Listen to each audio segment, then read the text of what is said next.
Mesdames et messieurs, bonjour et bienvenue sur JDK TV. Nous recevons pour cet entretien Luka Lassone Victor, qui est un activiste des droits de l'homme. Avec lui, nous allons aborder l'actualité politique en RDC. Victor, bonjour. Bonjour. Ok. Campagne électorale en RDC. Aujourd'hui, la société civile déplore 10 morts, sur lesquels 7 personnes ont été tuées par balle et 3 personnes par l'étouffement des gaz lacrymogènes. Vous, comme activiste des droits de l'homme, que pensez-vous, quelle est votre lecture de cette situation déplorable en RDC?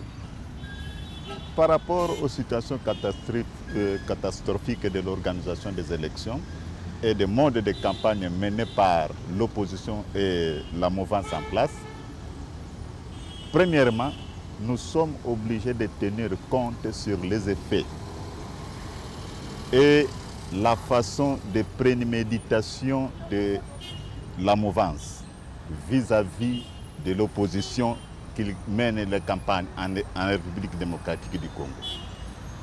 Alors, l'effet et le mode de commission de toutes ces infractions commises par la mouvance, l'intimidation, étouffement, afin que l'opposition dans son ensemble, donc l'opposition du peuple qui soutient le peuple, n'arrive pas à s'exprimer correctement devant sa propre population.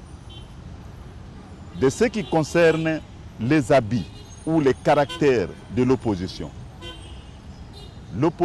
scindée dans un ordre dispersé, commandité par la mouvance en place. Et pourquoi? Parce que l'opposition avait exploité une cahier de charges de mode d'organisation des élections où ils sont se rassemblés à Genève. Là, on a accompli dans un accord.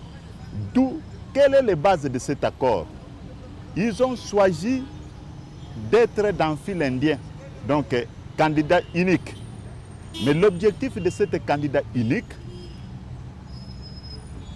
tellement que M. Kabila a cautionné le nouveau quinquennat. Donc après les élections, il a usurpé le processus électoral, donc la mode de conduite selon la Constitution. Il a violé. Il nous a consommé 3 ans successifs. Il ne nous reste que 2 ans du nouveau quinquennat. Mais pour ramener le pays dans l'ordre électoral, selon la calendrier ou selon les procédures de la Constitution, c'est pourquoi ils sont entendus. Et tant qu'opposition, nous voulons prendre notre pays en charge et de procéder dans nos parts de responsabilité. Assumons-nous dans un candidat unique. Enfin, le candidat candidat de l'opposition, il ne fera que 2 ans. Après 2 ans, à ce temps-là, nous allons organiser de vraies élections correctement, démocratiques, transparentes et crédibles. Mais tellement que la mouvance, et Kabila en particulier, il a préparé son dauphin. Donc dauphin, c'est lui qui incarne le pouvoir, la façon de gérer de Kabila.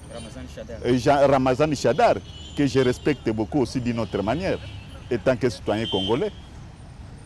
Mais ils veulent amener le pays dans une démographie politique. Là où les personnes peuvent-ils se changer, mais le système reste. Pour imposer cette idéologie, ils sont obligés de touffer de gauche ou à droite, d'intimider, voire même la population, d'intimider des organisations, des ONG, de la société civile. Et pourquoi pas nous, les défenseurs des droits de l'homme? Voilà l'incendie de l'entrepôt de la CENI. Le gouvernement congolais accuse l'opposition d'avoir incendié volontairement le matériel de la CENI. Il parle de l'incendie criminel. Vous, aujourd'hui, comment vous comprenez cette situation? L'entrepôt de la CENI, qui est bien gardé par la garde républicaine et en plein centre-ville, être incendié par l'opposition. Comment ça s'est passé? Quelle est votre lecture par rapport à cette situation? Il y a eu l'incendie. Je pense que en 2017, moi j'ai fait des va-et-vient à la direction de la CENI, peut-être plus de 4 fois. Je connais l'endroit comment est sécurisé. Par la garde républicaine. Toutes Et c'est en pleine ville. mais pourquoi? Pourquoi pas? Non loin de la direction générale de la MONUSCO. Et côte à côte de l'immeuble qu'on appelle à l'époque Sozacom. Et à 1 kilomètre, si je ne m'abuse pas plus, moins, là où la direction des services de l'incendie. Alors, je vous impose, bon, si le bureau a été endommagé ou soit criminé par des criminels non identifiés, bien sûr, mais les services d'incendie, dans 10 ou 15 minutes, ils seront là. Attaquer la situation, les faits. Mais le bureau a été brûlé dès le début à 2 h du matin. Le service d'incendie a arrivé à 4 h 30. Mais dans une trajectoire de 1 km. C'est quand même étonnant. Bon, c'est un coup comploté. Comme je viens de le parler bien avant. Et comploté, vous pensez que c'est... Comploté par qui? Celui qui gère les institutions. Parce qu'il n'a pas la volonté de savoir faire. Donc à votre tour, vous accusez aussi le gouvernement? Si je vous assure que j'accuse le gouvernement aujourd'hui, c'est indirectement. Nous sommes obligés de rentrer et mener des enquêtes. Mais premièrement, l'homme suspect, c'est le gouvernement. Pourquoi il doit être suspect aussi?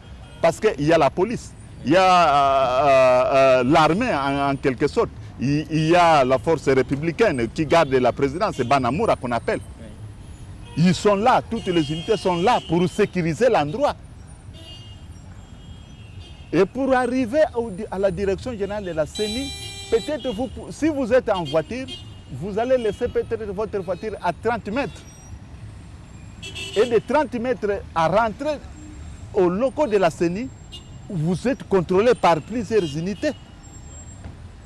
Alors, je n'arrive pas à comprendre à 0 h ou à 1 h du matin, cette criminelle-là qui est allée incendier le bureau de la CENI, il a rentré dans quelle voie? Moi, je ne sais pas.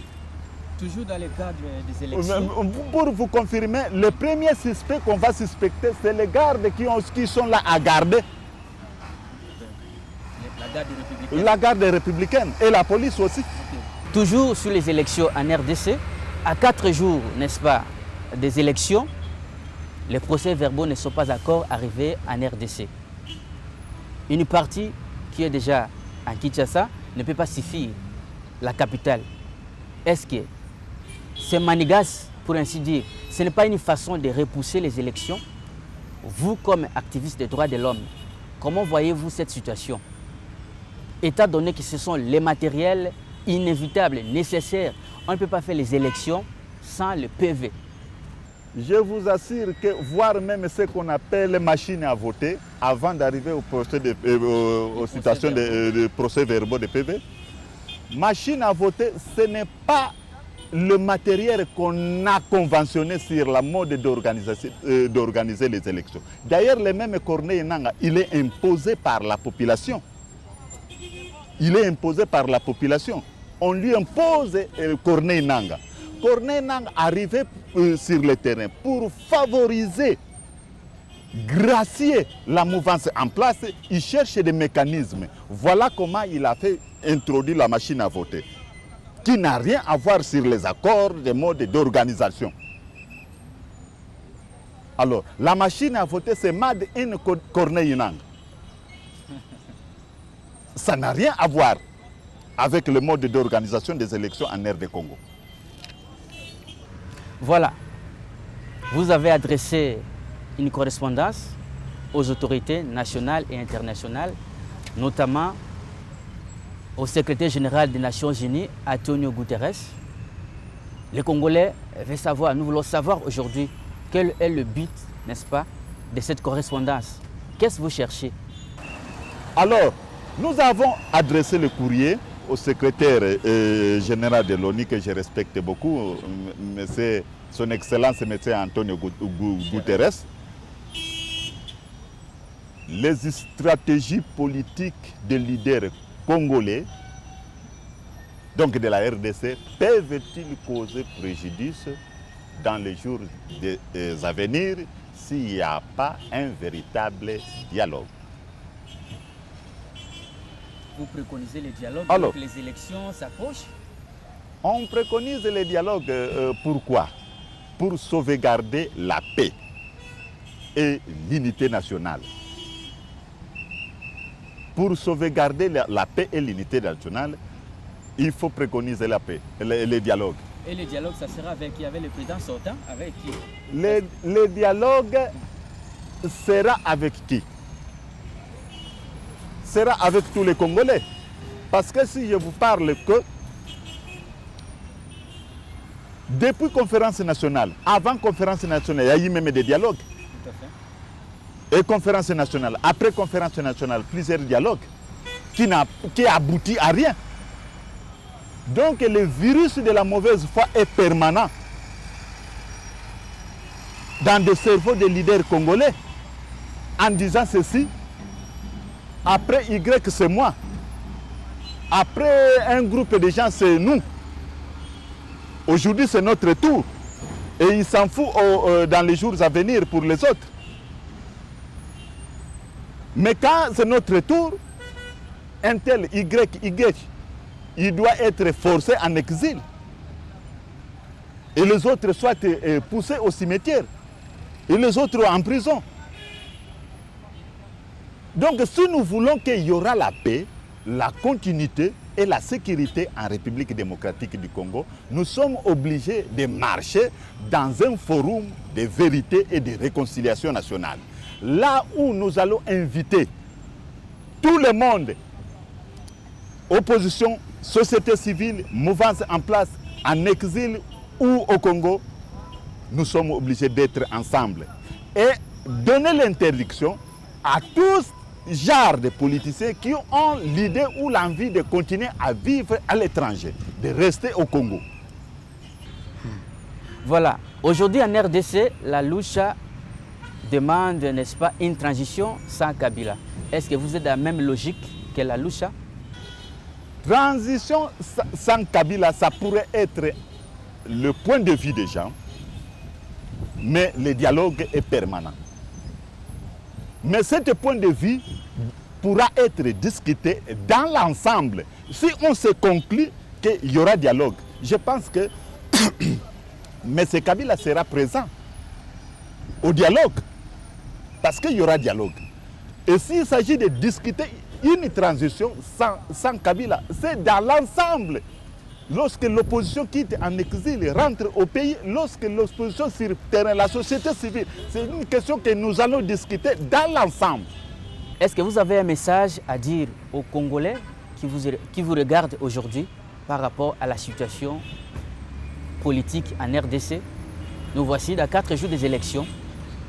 Les Congolais sont comme ça, on ne sait pas si réellement ça va avoir lieu. Est-ce que vous avez un message adressé aux Congolais?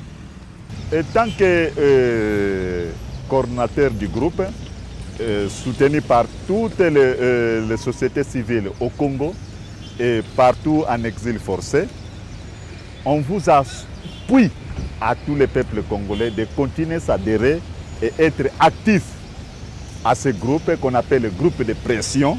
Nous sommes là à mettre pression politiquement à tous les négativités politiciennes congolais de la RDC pour donner une sorte d'alignement à l'adhésion aux hommes, des facteurs et aux valeurs fondamentales intégrées dans la société.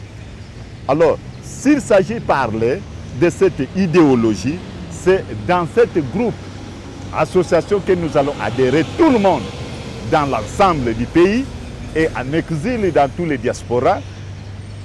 Ça sera notre fierté pour faire pression aux antivaleurs qu'ils puissent s'écarter dans la scène politique d'une manière positive, afin que la légitimité, la transparence doivent-ils régner en République démocratique du Congo.